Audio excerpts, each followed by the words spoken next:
గతంలో 3-4 రోజుల ముందు జరిగిన ఘటన అందరికీ తెలిసిందే.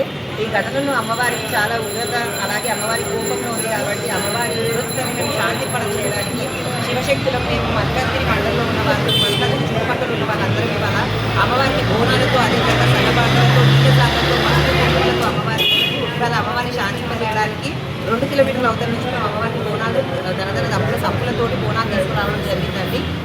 ఇప్పుడు ఇదేదైతే ఇష్యూ జరుగుతుందో 14 రోజుల రిమాండ్ అనేది సరిపోదు.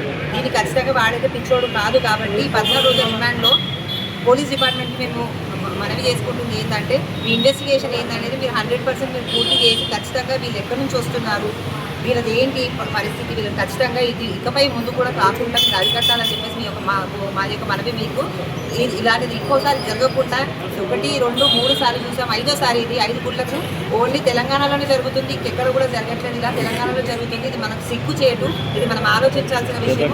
మన ప్రభుత్వం కూడా ఈ విషయాన్ని ఆలోచిస్తుందని చెప్పేసి మనస్ఫూర్తిగా కోరుకుంటున్నామండి.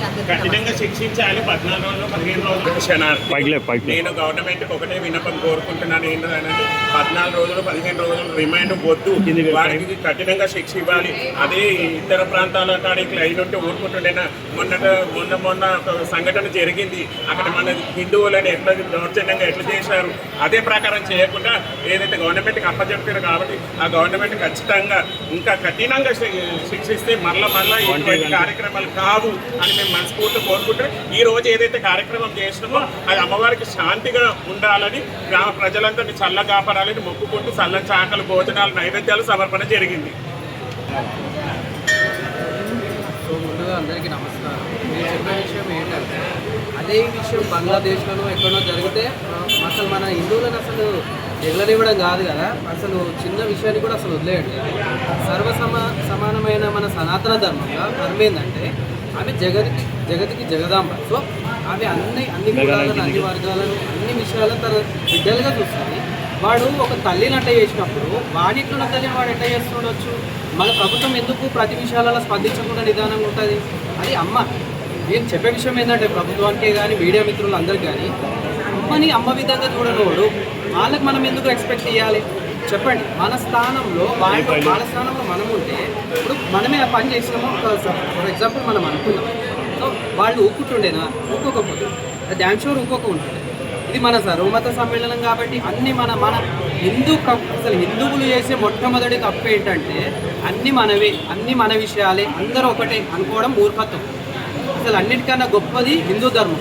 అందులో మాతృస్వామ్యం మనది. మాతృ అంటే అమ్మకు విలువిస్తాం, ఆడదానికి విలువిస్తాం.